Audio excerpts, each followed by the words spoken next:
So welcome, everybody. Thank you so much for joining us today for our 81st episode of the Clements Bookworm. I'm Angela Unk, Director of Development at the Clements Library, and your host this morning. Ooh, there we go. Just in case you're joining us for the first time, as I was just mentioning, we do use the chat quite frequently during this program. My colleague Anne will be pasting things in and also monitoring the chat. You can change the setting to everyone and participate in that conversation. However, since the chat goes by very quickly, please use the Q&A section to post your questions. You can also see the questions that other people have posted and give them a thumbs up to upvote them. We have the live machine caption option on today, and you can toggle that on or off and change the size. And I can only control so much of what you see. So play around with your screen a little bit to move the relative position of the slides and the speaker so that it looks good for you. This program is brought to you by the William L. Clements Library, located on the campus of the University of Michigan in Ann Arbor. The Clements Library's mission is to collect, preserve, share, and promote the study and discussion of primary sources related to all aspects of the history and culture of North America and the Caribbean to about 1900. I would also like to acknowledge that the University of Michigan is located on the territory of the Anishinaabe people. In 1817, the Ojibwa, Ottawa, and Potawatomi nations made the largest single land donation to the University of Michigan, offered ceremonially as a gift in the text of the Treaty of the Foot of the Rapids, so that their children could be educated in a Western manner. We acknowledge the history of Native displacement that allowed the University of Michigan to be founded. Today, we reaffirm contemporary and ancestral Anishinaabe ties to this land and their profound contributions to this institution. The William L. Clements Library acknowledges that it has and continues to benefit from the original land dispossession and established hierarchies of settler colonialism. All right, if you haven't yet taken the poll, click very quickly and we'll reveal the answers and share that now. So I'm going to end the poll and share results. So one of the reasons that we asked these questions is Jason is going to get into some of these topics a little bit more, but we were just curious if people knew some things about William Trent. And so our first question is true or false? William Trent was a loyalist during the American Revolution. And Jason, would you like to reveal the answer? Yeah, actually, no. He was he took an oath of allegiance in 1778 for the Patriot cause. In fact, to just basically clarify, because he was accused of being a loyalist, because most of his business partners were, including Governor William Franklin and others. But he was, like I said, he gave his allegiance to the Patriot cause. In fact, he even gave lots of supplies to Washington's army. Yeah, so that one, yeah, it's interesting to see and to be reminded of close associates taking both sides, of course.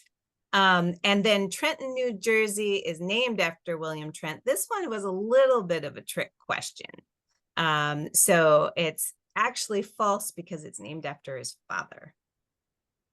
So, all right, I'm gonna stop sharing and close that. Thank you everyone for participating in that. And now it's my delight to introduce today's guest, Jason Cherry, a 2002 graduate of the University of Massachusetts, is an independent historian who has spent over 30 years reenacting the French and Indian War. He portrays members of Captain William Trent's company, a group of volunteers hired under William Trent Jr. in 1754. Jason also serves as a research consultant for the 1719 William Trent House Museum. He joins us today to discuss his book, William Trent, Factor of Ambition, which he researched in part at the Clements Library. So welcome, Jason.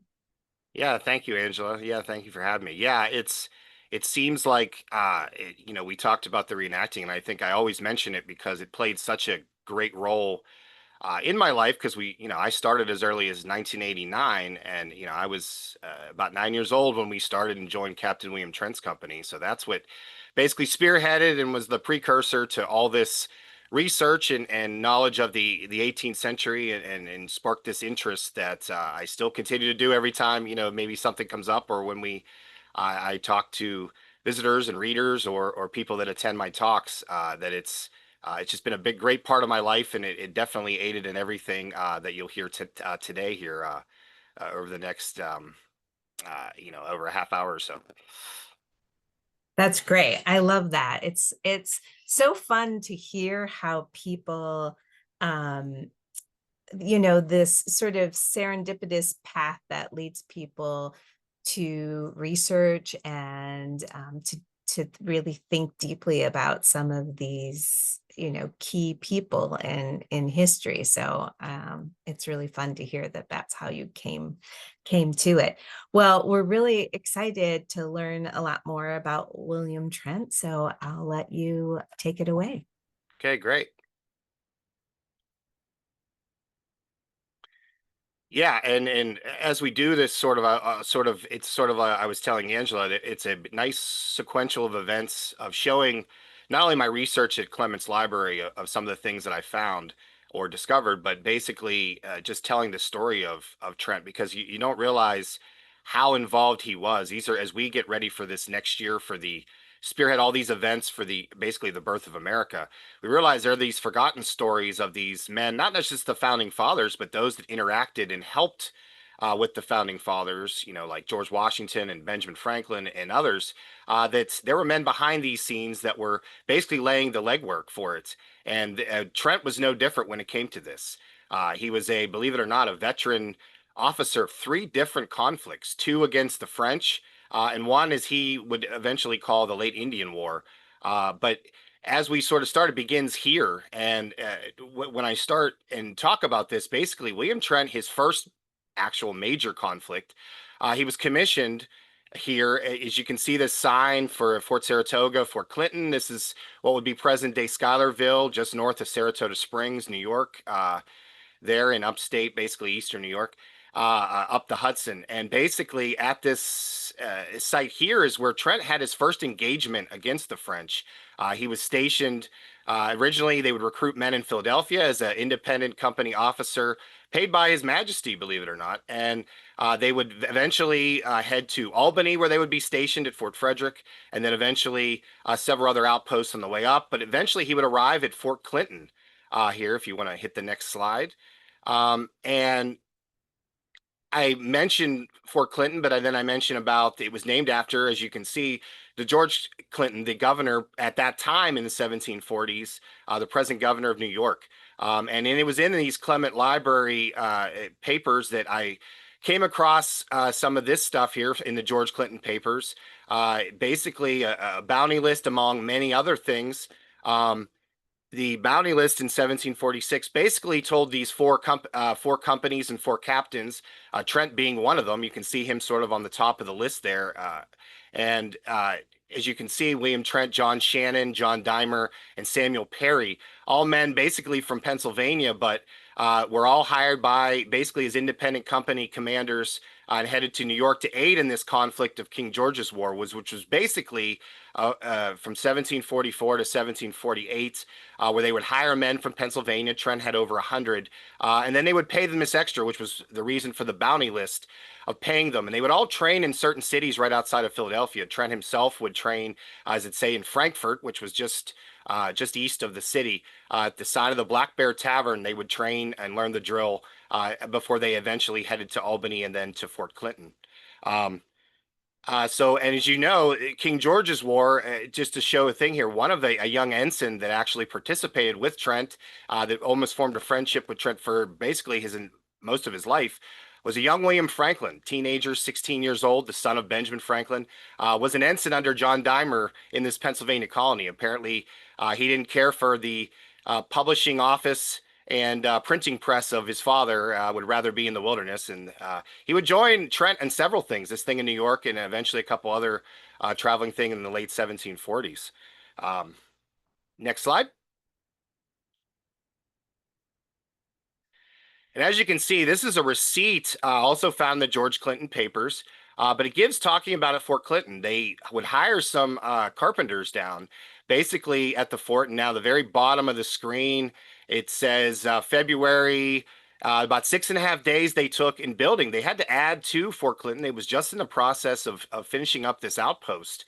Uh, like I said, in present day Schuylerville, just north of Saratoga. And basically, they were building barracks, as it says here on the receipt, what they were paying the carpenters for Captain Trent's detachment. He had about 40 men or so that he took with him from Fort Frederick there in Albany to help join. Originally, there were supposed to be Massachusetts men that would join Trent as well, but there was a smallpox outbreak, there was one in at the fort at Fort Frederick. So Trent was sort of on his own. He took basically a small detachment, but joined more men up there. Um, Basically there at Fort Clinton. And basically he would stay there from, as you can see, that was February of 1747, actually, that he would stay, and it would be almost, he would be stationed there till almost the fall of 1747. But it would be at this time where he would have his one of the few engagements with the French this entire time. The expedition ended up being a failure due to the fact that they didn't really even get to Canada. They went as high as the area of present-day Saratoga, but didn't go any further. But it would be Trent and his detachment, as well as his Lieutenant Proctor, that would eventually engage in a conflict with a short skirmish with the French. It would be one of the only fighting of this type of expedition that went north. So next slide is, and this would be the account. This would be in the Boston Gazette. It would make several newspapers, including New York. But it was basically talking about how as it says here, a party of 60 odd French and Indians inside of the fort of Saratoga. They did reference the area of being in Saratoga. They named the outpost Fort Clinton, and they were actually heading north to go south. There was a lot of flooding, apparently, according to the accounts. So they had to go north to go south, mainly because there was flooding outside. The outpost itself was basically almost surrounded by swamp. And as they headed north, they actually would pass, today, it's called General Philip Schuyler House there in Saratoga. The general, yes, that's the father of the Schuyler sisters, for those of you who are Hamilton fans. This house that was built in 1777, Trent and his men would go basically north of the previous homestead that was built there. And basically, it was when then they had this engagement. It would be serious enough, as you can see, it was said he was last relieved by a party of men from the garrison. Basically, they would say they would take only so many cartridges, according to the accounts. And within the first 15 minutes of the battle, Trent would, it would say in one of the accounts, Trent would lose 6 men that would be scalped in front of him. They would basically be pushed back against the swamp. And it was until this Ensign Brat from the Fort Clinton would come and relieve him. Trent sort of fought his way out and held them off until reinforcements came. But it was something. He would lose. He had 2 pistols with him. He would write in the accounts he lost one of them. He would lose chocolate, clothing, most of his baggage, and personal papers. But they did eventually repulse them, and he returned back to Fort Clinton, but they would not see any more engagements after that. And that happened in April of 1747. But it was something that definitely was worth hearing. And in fact, there was an account of somebody captured at this battle named Nehemiah Howe. He would be taken to the French fort to the north, almost closer to Canada. And he would actually write that of the men he knew that happened, it was such a bad engagement that he believed Captain Trent was dead, according to the accounts. Obviously, this wasn't the case, but to him, being captured by the French and Indians and taken back to the French outpost, he truly believed, because of how bad the engagement was, that Trent had died during this battle. But in fact, he wasn't, and he would return home actually after this, being discharged there in December of 1747. So this was one of the major first conflicts, and basically Trent thought he could get a military commission and help his status as a gentleman, but he soon found out sort of the horrors of war, and it sort of changed him a little bit. So next slide. And we come to this as I said about a precursor called King George's War against the French, the first engagement that Trent. This would be the second, as the basically on the eve of what we know as the French and Indian War in the 1750s. Trent would return after being basically at that time his military career as a commissioned officer in King George's War sort of was on the standstill. The King George's War would end by 1748, a year after he returned. And basically, he would become the factor for the Ohio Company, one of the largest land speculating agencies. He would handle the record keeping, handle all the expeditions. And one such expedition was this, going to what was known then as the Forks of the Ohio. And this is a painting showing from local, basically Pittsburgh artist, the late Nat Youngblood, who basically did this article that the Trent was assigned, as well as George Washington, to basically come to the Forks of the Ohio, where we know today as the Point or present-day Pittsburgh, Pennsylvania, and he would basically start building the first English outpost there in the spring of 1754. And it would be at this time he would be commissioned by the governor, lieutenant governor of Virginia, Robert Dinwiddie, as well as George Washington. Washington would be, in fact, trying to get 100 or so soldiers from Virginia to help guard these workmen that Trent was hiring out, such as Sawyers and Coopers and basically a lot of artificers that basically could come and help build this outpost. And as you can see, this is one of the most accurate basically depictions of what happened there at the Forks. You can see there's sort of towards the point there. This view that Nat Youngblood tries to portray is showing the Allegheny River side. But at that point there, you can see sort of two buildings surrounded by a defensive outpost. And this would have been the most accurate thing. At one point, it's been known that maybe it was just maybe a house, powder magazine that was surrounded by upright logs. But according to Trent, in a later account that we would find, it would show that there were probably at least two buildings and then the defensive outworks and trenches that he would build. So Nat Youngblood portrayed this great. And as you can see in the far left, you see all these canoes and men getting out of the canoes. Those were the French. They would land there in the afternoon of April 17th, 1754. And basically would force, no shots would be fired, but they would force what was left of Trent's men. Trent had returned back to hurry up Washington, who hadn't even joined him yet. He was having trouble recruiting and coming to this area. He was still back almost in Virginia at this time. But these men, the Ensign Edward Ward under William Trent, about 50 or so guys, including natives, basically would surrender this outpost here. And this would basically, although no shots were fired, lay basically the groundwork, and tensions would boil over basically as the first shots of the French-Indian War were less than 4 weeks away. And this would basically, I like to say, this is sort of the foundation for and precursor of basically the sparks that led to the fire, as they would call when the world got set on, when George Washington would help basically fire the first shots at the skirmish at what we know today as Jumonville Glen, and start what was then as the French and Indian War here in the American colonies. So next slide. And we come to something like this. This was and I talked about the two buildings, and I first discovered these about this, as well as other things that had to do with the French and Indian War, basically from what I found at Clements Library.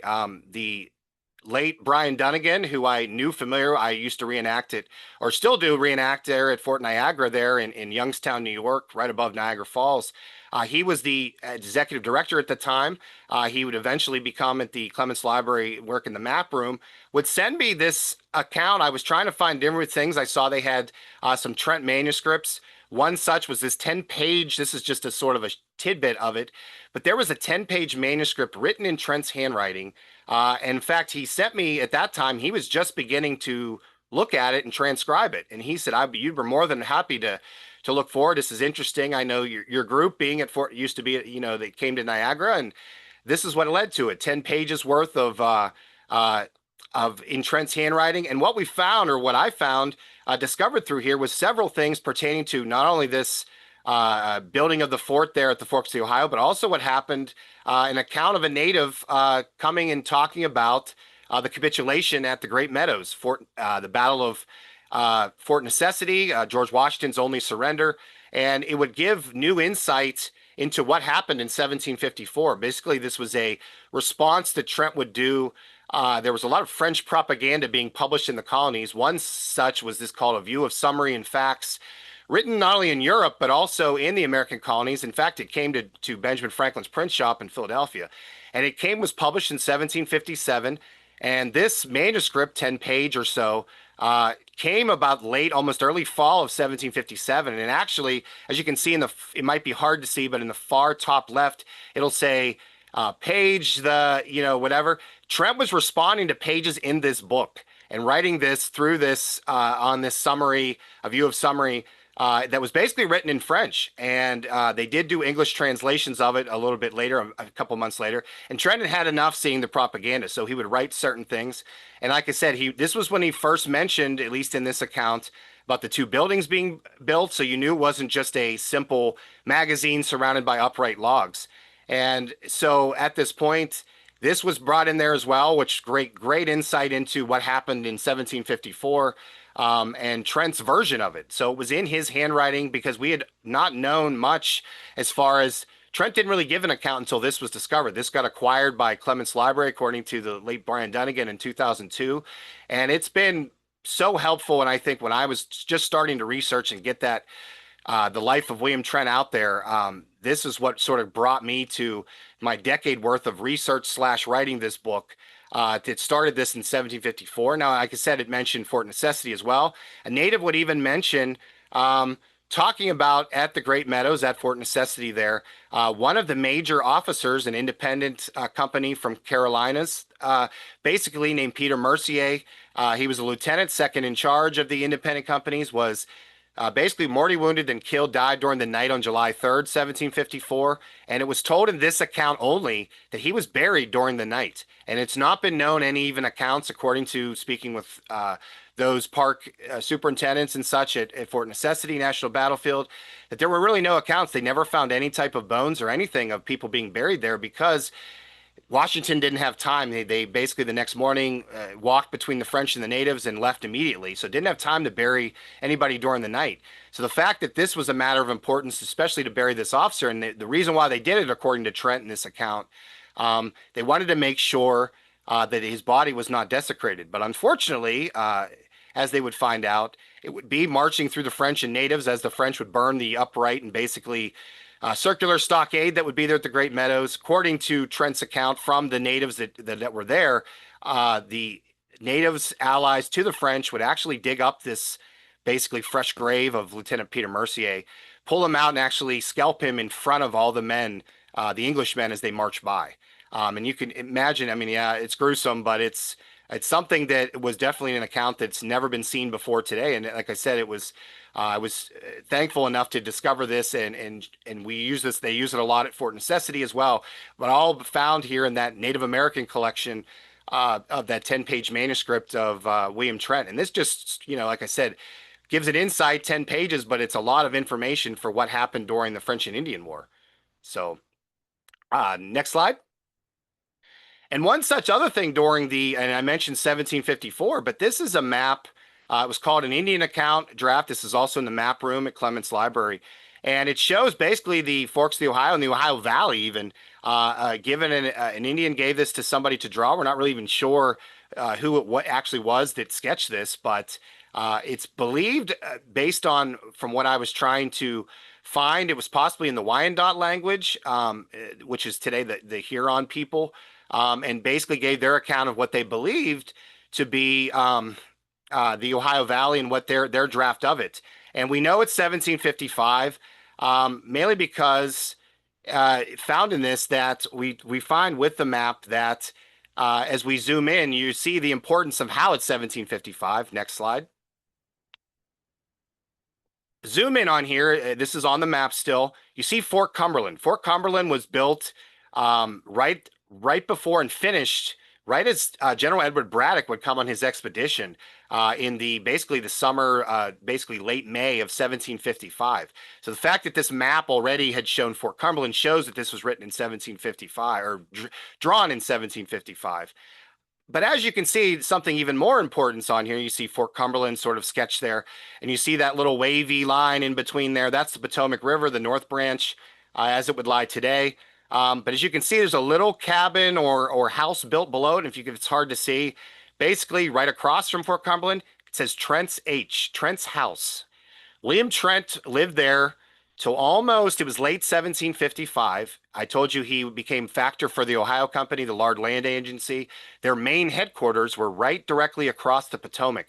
As you cross it now, back then in the 17, Trent became that in 1752, but the Ohio Company had been there from 1748 almost to the duration of the end of the French and Indian into start of the Revolution until 1769. But William Trent basically would act and go to where they built their first, basically a second warehouse. Uh, and it was a big land tract that was directly across, as you can see that picture of Fort Cumberland. It was called, basically, the new warehouse was 2 stories. They tried one in Rockville, Maryland, and realized the Great Falls, the Potomac, sort of blocked access to it. They would build a second one here in this picture where you see Trent's house. And this warehouse, 2 story, along with a bunch of other trader houses. George Washington would come here to get Christopher Gist on his journey to the French forts, even a couple years earlier. So it was a very main stopping point. But the fact that this native person that sketched this, or at least told the account that had somebody sketch it, would put Trent's house in there, showed the matter of importance of the warehouse and where Trent lived with his wife Sarah. And at this time, this area was known then as, that warehouse at least was known as the New Store. The land around it that they purchased by the Ohio Company was known as the New Store Tract. If you actually visit there today, what was then Frederick County, Virginia, just across the Potomac, because once you get into Fort Cumberland, that's Maryland. So this now today, if you cross, it's a blue iron bridge from the town, the city, basically of Cumberland, Maryland, and cross where Trent's house would be.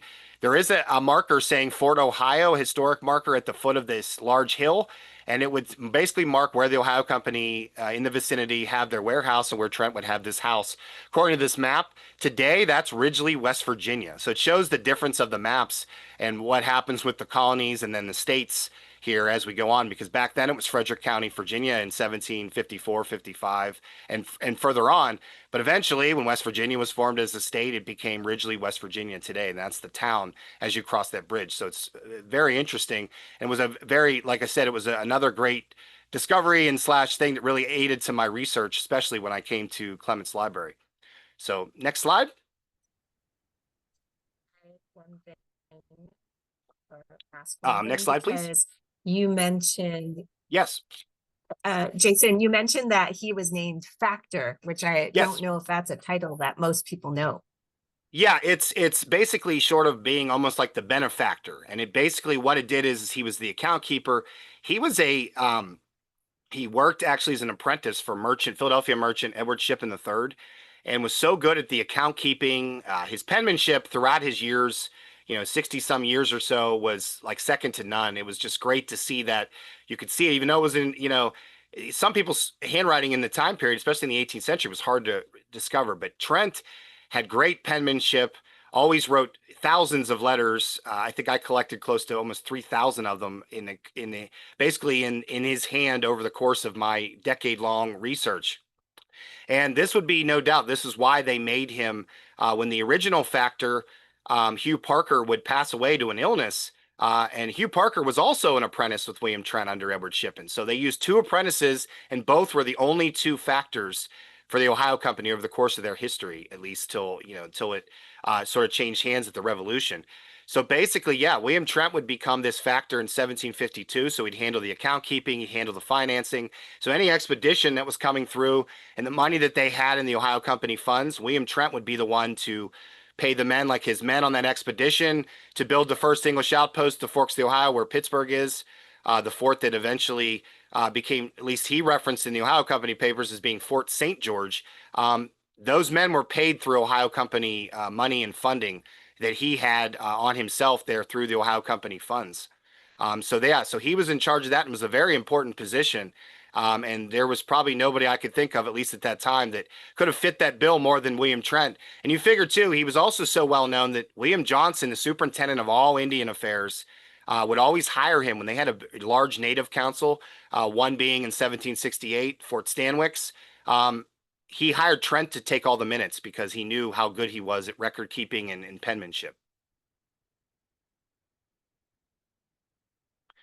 So it brings to this. I mentioned the first two conflicts, King George's War and then the French and Indian War. But as we move on, this was known basically this document here, and it was part of what Trent would refer to many times.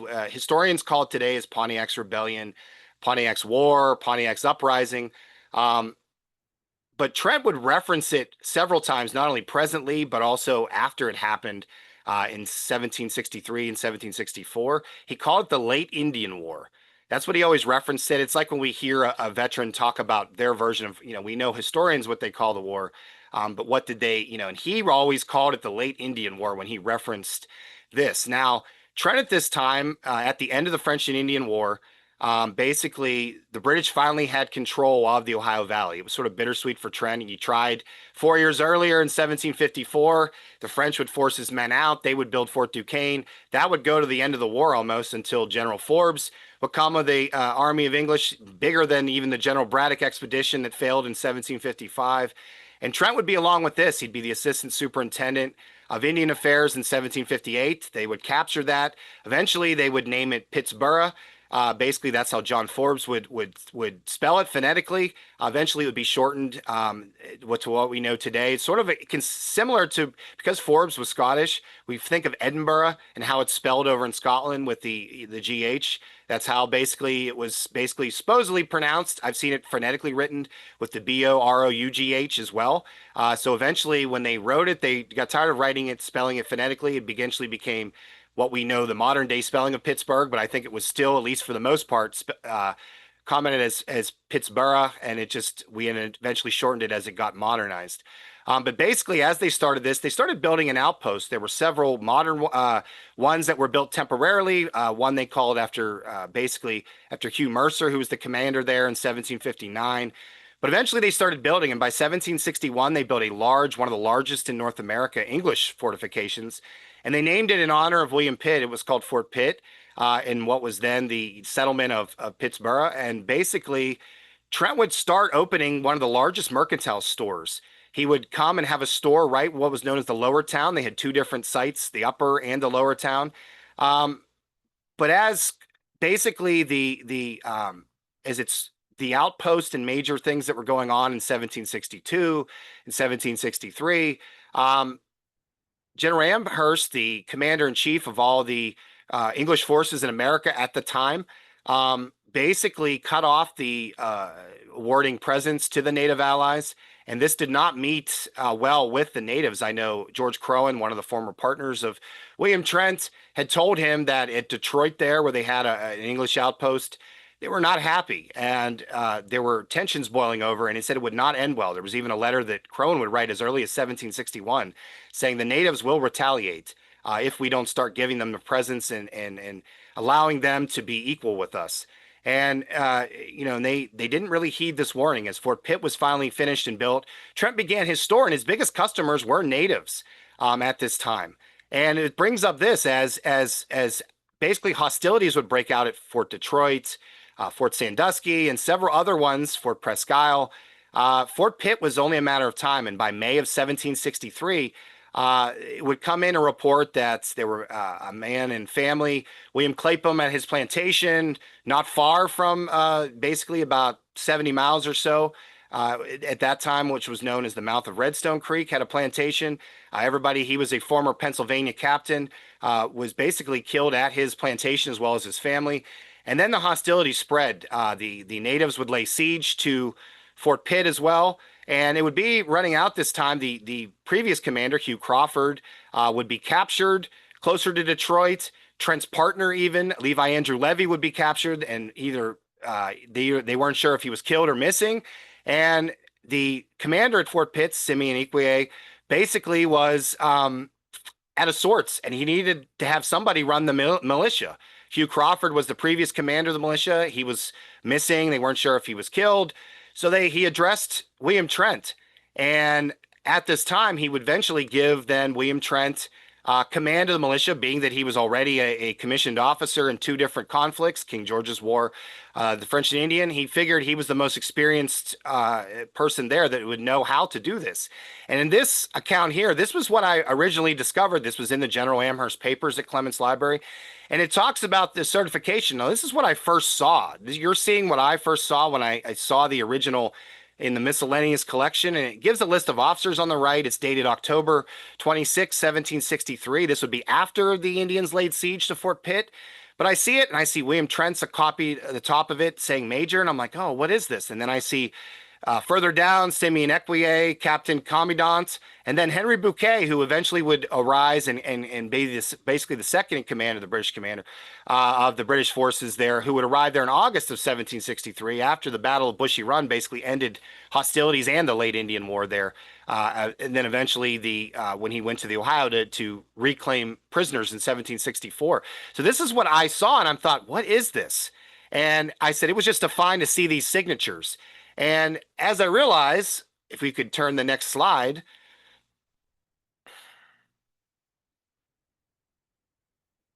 this is and it's massive, and obviously we'll zoom in a little bit here, but like this is the entirety of Trent's militia company.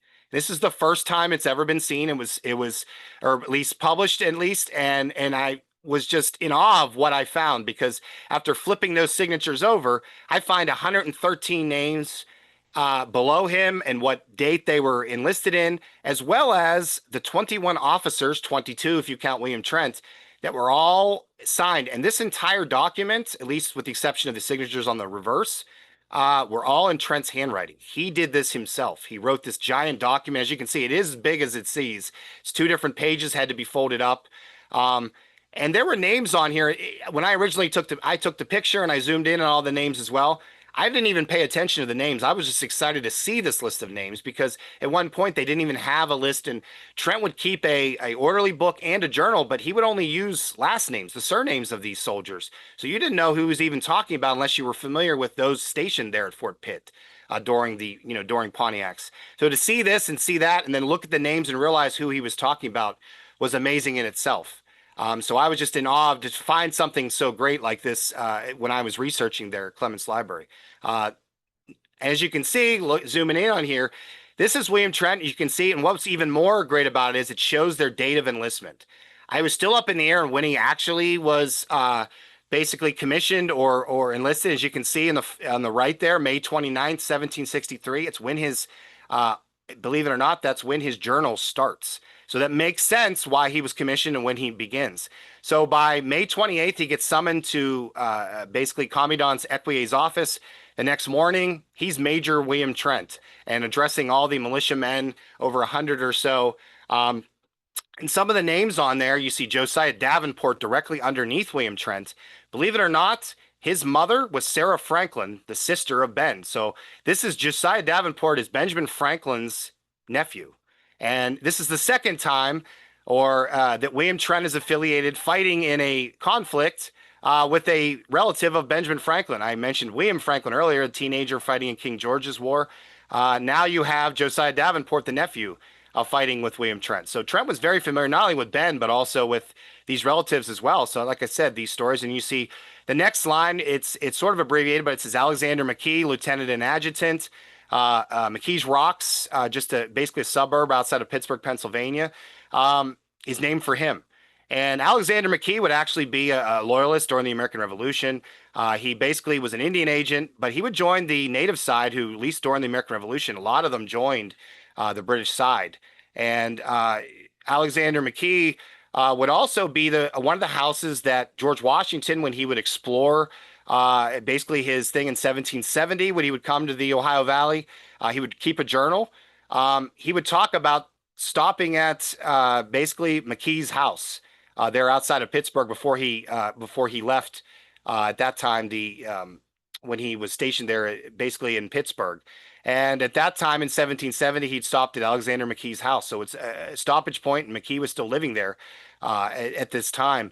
And several others would have, further down the list, James Milliken would buy property in Pittsburgh. And today his property, which would be close to Squirrel Hill, another suburb of Pittsburgh, Pennsylvania, James Milliken would eventually leave there, but his property would become Calvary Cemetery, a very large, modern, familiar cemetery in Pittsburgh, Pennsylvania. But that was all part of his land at this time. And so it's amazing just looking at these officers, and going into detail what happened that day during that late Indian War, and who were these figures. You're getting faces to names now of who these men are. A lot of them having to do, with Pittsburgh.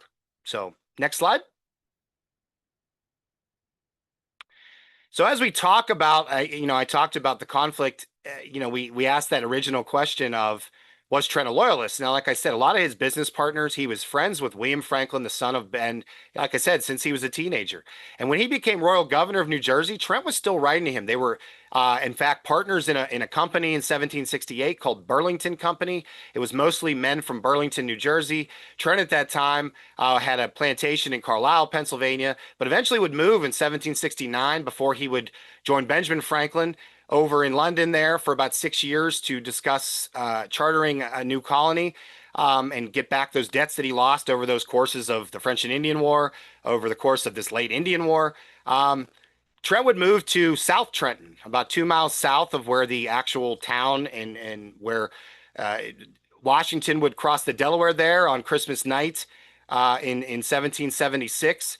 And basically, so he would probably hear the artillery going off during the Battle of Trenton, probably the Second Battle of Trenton, which was not far, about a mile and a half or so. He had a large plantation, about 700 acres in South Trenton.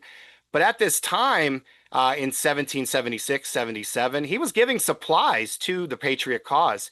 I mentioned earlier that he did eventually give his ode of allegiance in 1778 to the Patriot cause and to the government of New Jersey.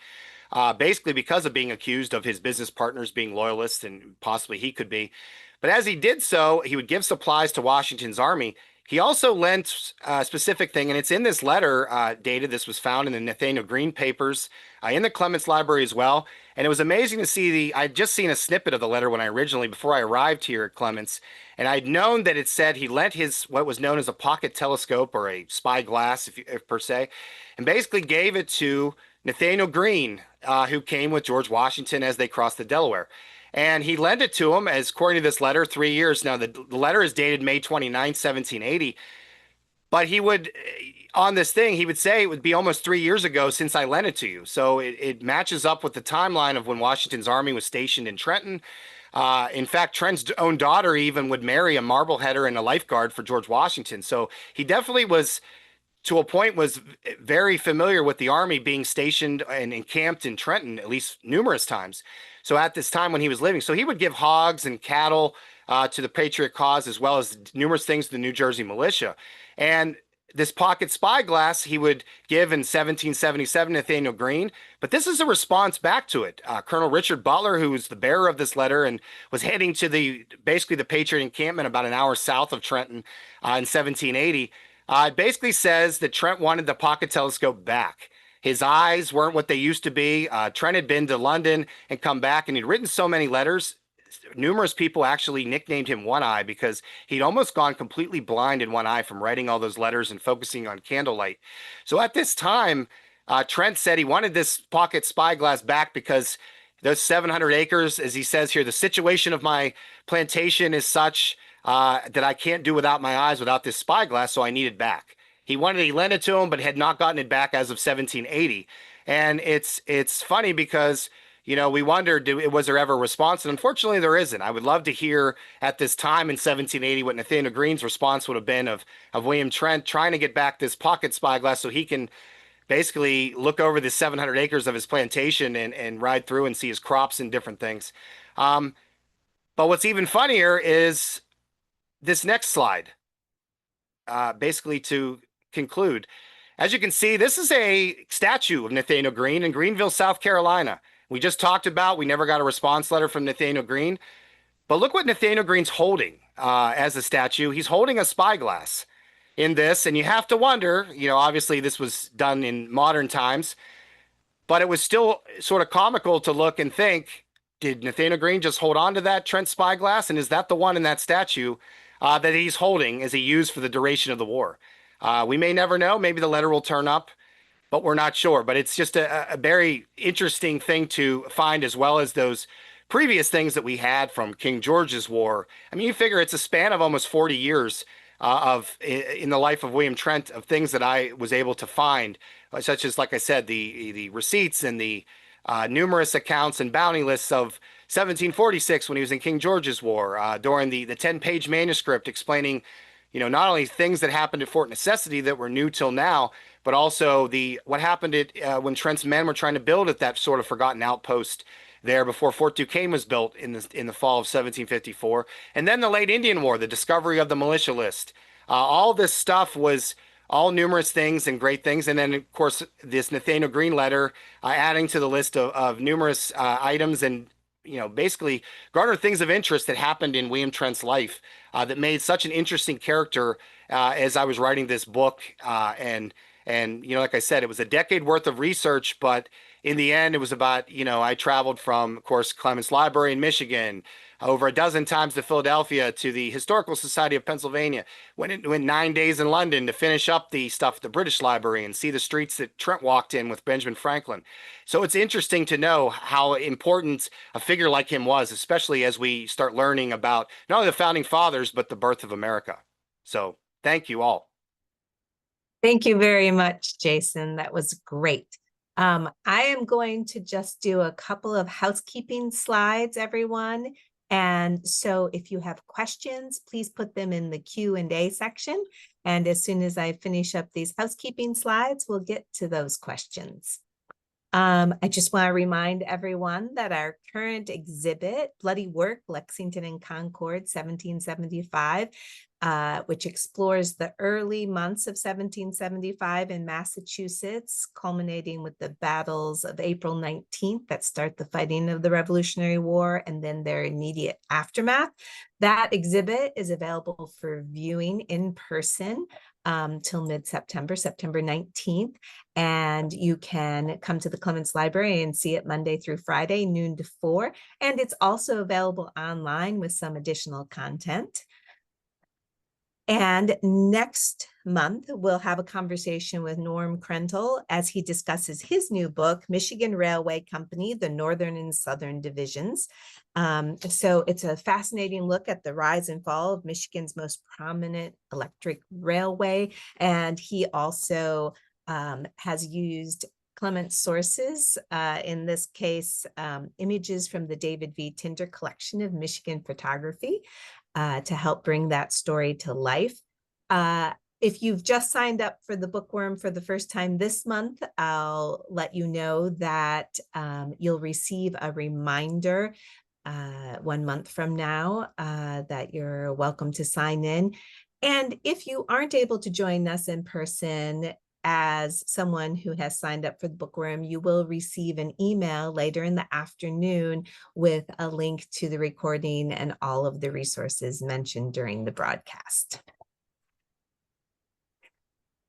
We value your participation in this program and thank you for joining our Clements community. If you're interested in donating to the Clements, you can take a look at the link that Anne will share, or if you're interested in sponsoring an episode of the Bookworm, you're free to send me an email. We're always happy to have you participate in any and all of the ways that you would like to. All right, it looks like we have some good questions, so let's see. Oh,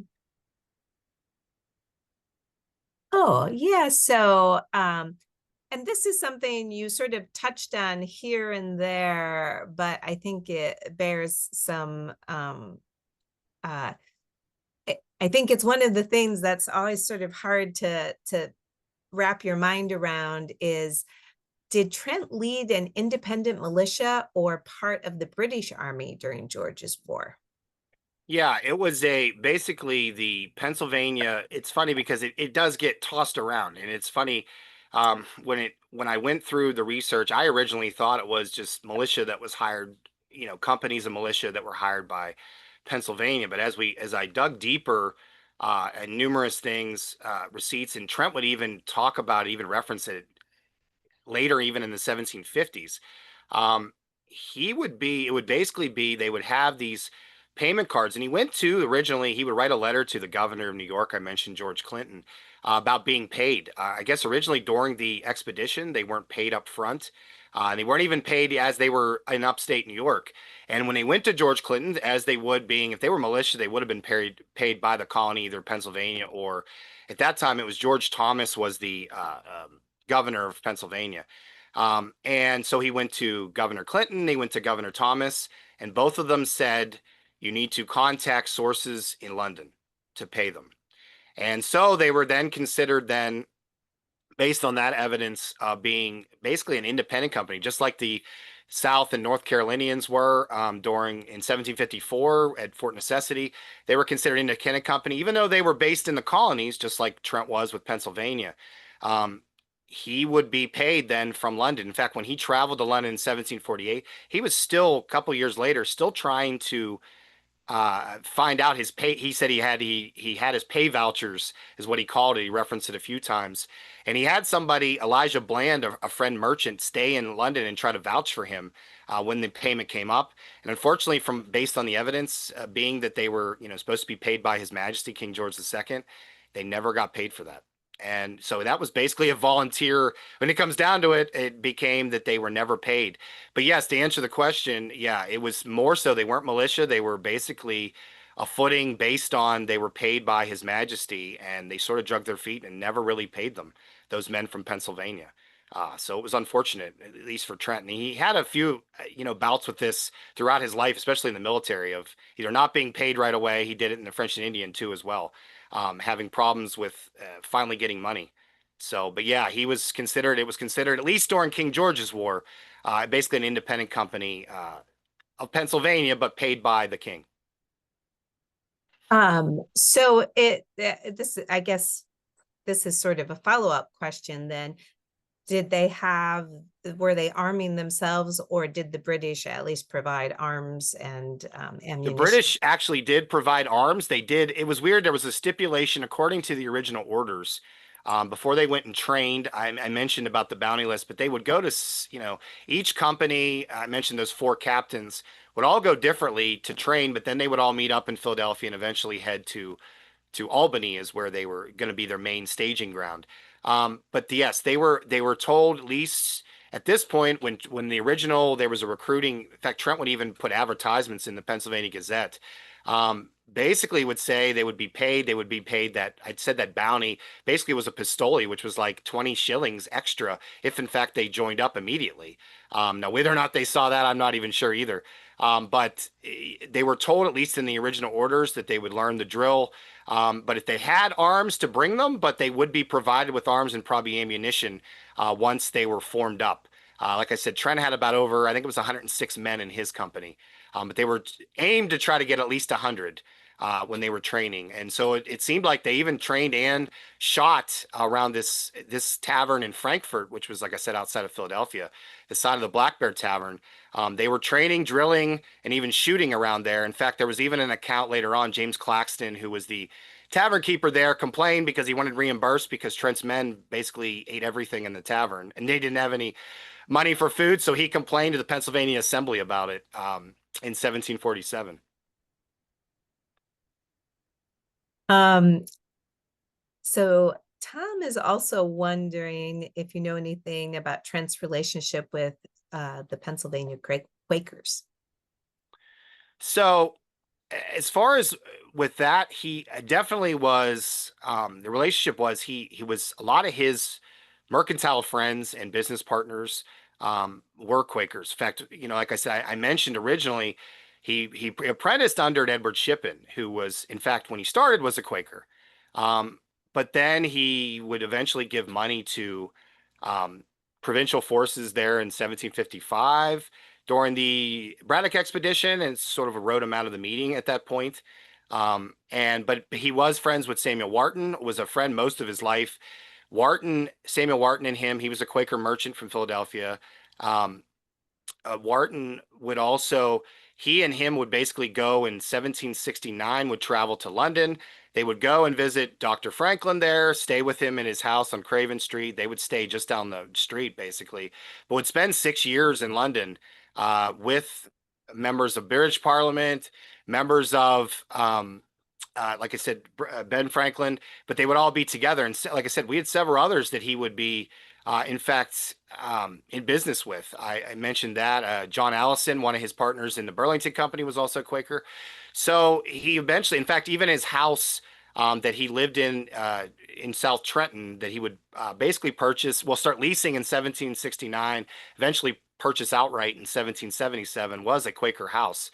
Because majority of the town we mentioned, Trenton, New Jersey, or Trentstown when it first was called, that was known as Falls of the Delaware because it was founded by Malin Stacy, basically who started this big settlement of Quakers at that time. And so Trent, most of his life was familiar. In fact, even would learn what it's based on his education. He didn't really um, attend a actual school by perchance, but he actually was actually his cousin, his mother's well, his cousins and his, like I said, his mother's brother, his uncle, there, William Morris, were Quakers as well. His mother was, like I said, his stepdad was Anthony Morris, a very prominent Quaker family, and he would actually learn from Quaker tutors. That's how he was able to get prominent in his education and learn to read and write and account keeping later on in life. So it definitely helped him out. So yeah, most of his life he was familiar with Quakers, being that he grew up. From what it's believed, he was born in Trentstown, New Jersey, but spent most of his life in Philadelphia and New Jersey, pretty much. Thank you. Mm-hmm. I love Merton's question, wondering if you happened to ask the sculptor of the statue why he included the spyglass. I did not. I just happened to, it's funny. I had written several times to inquire, and apparently they didn't. But I know the Nathaniel Greenhouse that's sort of outside of in Rhode Island, there outside of Providence, where Green was from. I was trying to inquire, in fact, if they had anything. I know they have a lot of stuff in his possession, but they didn't have an actual spyglass per se. And I was hoping they did, because it'd be awesome to look at it and see, like, were there initials on it? I mean, did it say WT scratched in somewhere? You have to wonder. And that's definitely something to consider. And I'm not sure. I think the sculpture itself was made. It's fairly old, so it's possible I wouldn't be able to even ask. But as far as the thing, I just think it's just very funny that to see that after I was trying, and that was the first thing. I'm researching spyglasses, Nathaniel Green, and that's like one of the first things that pops up. And I think it was just funny. I always like to share that when we talk, saying that could that have been his? Who knows? We'll never know. At least for Right. now. I love it. Tom is wondering if some of Trent's men helped to settle Michigan, since they seem to be. So a lot of the at the time, especially, at the time, Trent would actually visit. One of his only times he would visit, 1761. Him and Levi Andrew Levy would actually travel the whole way to Fort Detroit. George Crowan would send him to basically dictate prices to the natives. They were, like I said, he had one of the largest mercantile stores at Fort Pitt, but they were traveling because they were traveling to Sandusky, all basically the string of forts that were on their way to Detroit. And at that point, they would meet up with Robert Rogers, of that fame of the Rogers Rangers, and who was at that point one of the commanders of the outpost at Detroit there. So at that time, yeah, it's quite possible that some of Trent's men, or at least his employees or affiliates, could have been up there, because I said a lot of, especially in 1763, they were traveling all over. I mentioned Hugh Crawford, one of his basically men, a lot of his, and Levi Andrew Levy, and several others, Thomas Smallman, even though they were based in that area of Pittsburgh, they traveled constantly up through what would be present day Ohio, up into Michigan. So it's not unlikely that some of Trent's men especially ended up there, and spread throughout not only Michigan, but any of those neighboring colonies that were at that time. Trent at one point, him and George Crowan had probably the most reputable trading houses in all of the colonies in the mid 18th century. They had 7 to 8 probably cabins through from Detroit to the Midwest to what present day Western Ohio, the whole way to Pittsburgh, to all over around that area of the Ohio Valley. So it's quite prominent. I'm sure that there's men that were affiliated with Trent that might have settled, at least at that point, towards the end there, when settlements were beginning to uprise there. Thank you. Yep. Um, So I want to save Gary's question to be the last one. So I'm going to skip to Pamela's Yep. question because she's thinking about all of Trent's professional correspondence and wondering if you see a lot of personal letters. Did he have time for personal letters? Does he have diaries? And among the official correspondence, who were his main recipients? So yeah, it's a great question because it's funny. I mentioned he had close to probably almost 3,000, at least that I know to exist, letters, receipts, accounts, whatever. And it's funny, we talked about it, and it seems to be basically a pattern of the time period, especially those that were prominent in the 18th century. I know. It's funny, there weren't very many personal letters. Like he wrote to, there were maybe two or three that he would write to his wife that was known to exist. When he was in London, he wrote several times to her. Now, at that time, especially in 1770, 71, he knew, I mean, he referenced it a couple times in letters that the postmaster in London, who in fact was one of his business partners, was intercepting any letters sent from colonists that were stationed in, like, Benjamin Franklin included. So they were sending it back either on a packet ship, which was basically the ships that sent the letters, um, any of the major ports, they were intercepting and reading the letters at that point. And Trent would mark a lot of them private, or he would send to somebody to Sarah, but he would do it through his uncle, William Morris. And there were a couple in 1771, 72, I believe. They were very small letters, and it was basically talking about, I've sent some money home. How are the children? And that was it. You'd think there would be a lot more, and you have to wonder because it's believing Alexander Hamilton's wife Eliza, George Washington's wife Martha, would either discard the letters or it just at this point hasn't surfaced yet. But you notice it's a rising pattern. I know we see some like Abigail Adams and John Adams things, but a lot of them were very worried about their private lives and different things. And so they either discarded them or burned them or whatever. And you wonder if Trent's like that too, because like I said, out of those 3,000, I bet you I could count on my hand ones that were personal.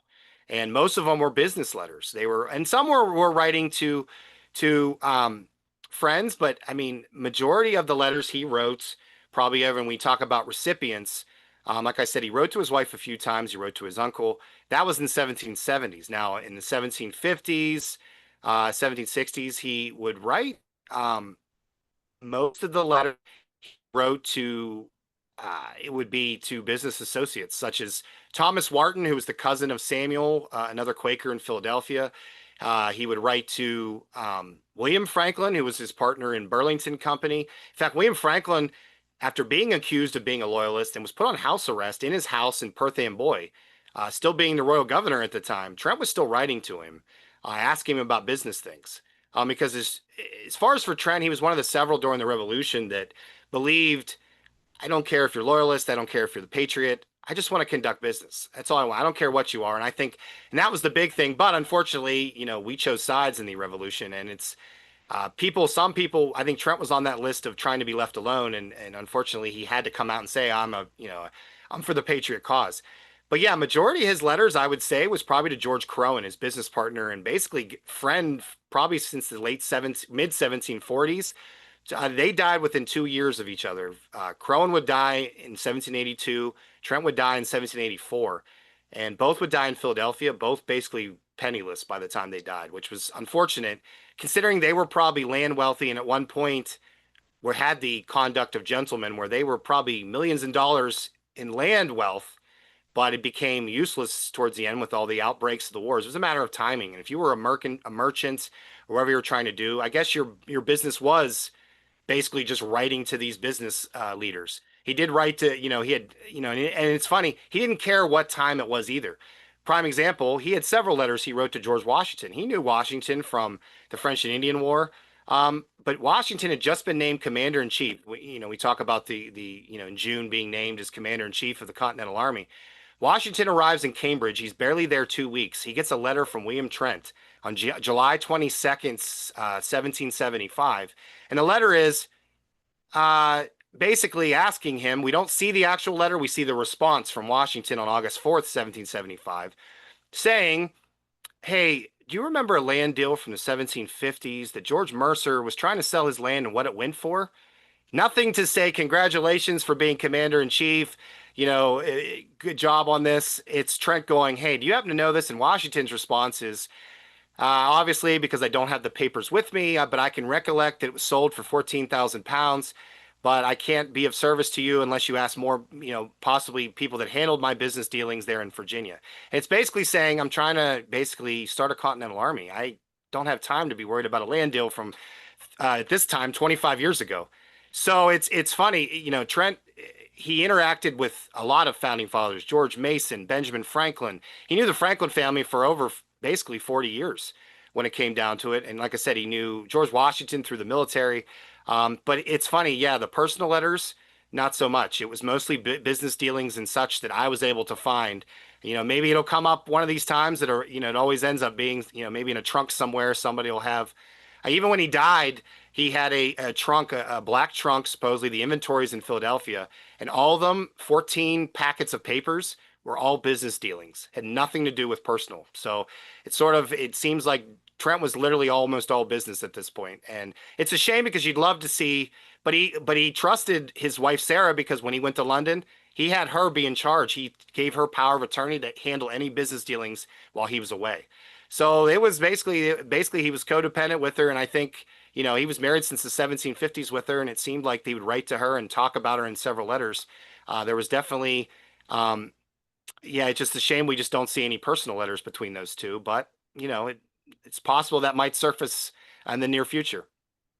Yeah, with that beautiful handwriting, you Right. imagine that he could be emotional and sentimental, but it doesn't sound like he Yeah. was. So that's really interesting because it is it sometimes sometimes those more sentimental letters are very surprising from some of these people who you Right. think of Absolutely. as not having such passionate feelings. But Yeah. yeah, so that's really interesting. Um, Let's see. Oh, Tom is asking if the Ohio Company was concerned with settlement. Yeah, their big initial thing, I mentioned that expedition to build that fort. That was going to be one of two things. They wanted the initial settlement, what they wanted to do was they wanted to build a fort so they could have protection against basically at this time it would have been the French at this time because Trent would sit with the chiefs, the main chiefs of the Six Nations, the Haudenosaunee, and basically sit in the main speaker, who was known as Tanarison or the Half King. Um, he would sit there and say, "This fort is your fort. Like if you need protection, you can come to us," because he knew north of that point there was a village. To the south there was a village, but their main goal, especially, was to have this fort. Then there eventually was to build a settlement. They'd even at one point they were talking about building a school to teach native children how to learn English. It was all in the Ohio Company papers to build. They wanted, because if they could get the forts first, then they could build the settlements and then they could get people to settle. They did initially they wanted the goal of the Ohio Company grant, according to the king in 1748 and by 1749, was if you could get 100 families to settle within 7 years, we could add to your 200,000 acres that we granted to you in the Ohio Valley and add another 300,000. You could have 500,000 acres to have settlements, to have this school, basically to have these string of outposts, protection. But unfortunately, as we see with timing, the French also wanted to claim that area there, one of the key points of the Ohio Valley, and it never really worked out. And eventually they would get sort of, the settlement would come, but after Fort Pitt, but even when this settlement was trying to take fort, we have the late Indian War. We have Pontiacs in 1763, and then as they finally start to have a settlement of Pittsburgh and talk about this, you know we have Trent even looking at, we have all this debt. He was thousands of pounds in debt, and he was looking to hopefully reimburse this. So the Treaty of Stanwix that he took as a secretary to, with the Six Nations, they promise him they'll give him in land this area, which would be including Pittsburgh. So he goes to London with Samuel Wharton and Benjamin Franklin, and they go to the king, and they are successful. They actually charter a royal colony that they hope to build. They call it Vandalia. Eventually, it started out as Indiana in honor of the natives, but then they called it Vandalia to further please. Basically, that was the native background or ancestral background for Queen Charlotte. So they get Parliament members to join and get shares, but then the revolution breaks out. So this colony that they were trying to build called Vandalia, and where Pittsburgh was proposed to be the capital, they were so sure that this was happening. Samuel Wharton was going to be the governor. He actually had plans for his mansion in Pittsburgh with gardens to hopefully once it opened up. And so this was all a thing that basically ended up being pipe dreams for about 30 years for Trent, unfortunately. This is from 1750s at the outbreak of the French and Indian till when he died in 1784. He was still trying to get that, not only that money back, but but by doing so, by getting those settlements laid and getting and selling off those parcels to get back those debts. And unfortunately, it just never materialized out. All right. Well, I think we're to Gary's excellent final question, which is, what are three takeaways about William Trent that you would like people to remember? Yeah, and it's funny. You look at this, and I look at him saying that one really big takeaway with him is that over the course of his interactions from when he was a mercantile apprentice with Edward Shippen and attended the Treaty of Lancaster, one of the big treaties of the time, native councils, over the course of his, even towards to his death here, he always treated, always referenced and wanted peace with the natives. And that was a big thing. I know throughout we hear about certain ones and the things that go on, but I think with that is he always wanted to live in peace with them. He embodied what the Ohio Company called basically the peace and commerce was their motto there as we do it. And I think that's one of the one things. And I think his how he was one of the probably the most influential when it came to when they needed him to be a secretary and use that penmanship. That was another one that we used. Not many people, like I said, penmanship was definitely something that you either had or you didn't. And I think with William Trent, over the course of his life, it definitely showed because everybody entrusted him to, if he was able, attend these, either keep accounts of the minutes and do all that. And I think that was another one that was big on him. And I think lastly, with William Trent is that he is I think overall is just a story that it's fascinating. We know he not necessarily obviously wasn't a founding father, but he could be considered a founding father of Pittsburgh. How many times he was there in the building of the outposts and what he did. But I think overall he was one of those great stories of behind the scenes that we're just knowing about now. And I think I even learned myself as I'm doing all this research on how fascinating he was. We talk about all those interactions with those characters, Benjamin Franklin, George Washington. I mean, who even knew that at one point Trent was on the Pennsylvania Assembly and helped vote in the State House Bell that eventually became the Liberty Bell? This is stuff here that, and those are forgotten stories that we're finally starting to hear about as we start, talk about the birth of America here with the America 250 celebrations. And I think that's part of it, that it's just a great sort of, not necessarily underdog, but basically a, unsung hero that we're finally hearing about that was fascinating in its own right. Thank you. Thanks so much, Yeah, Jason. thank you. And this was great. And thank you, everybody, for joining in and asking excellent questions and staying to hear the answers. And I hope everybody has a fantastic weekend. Bye. All right. Thank you.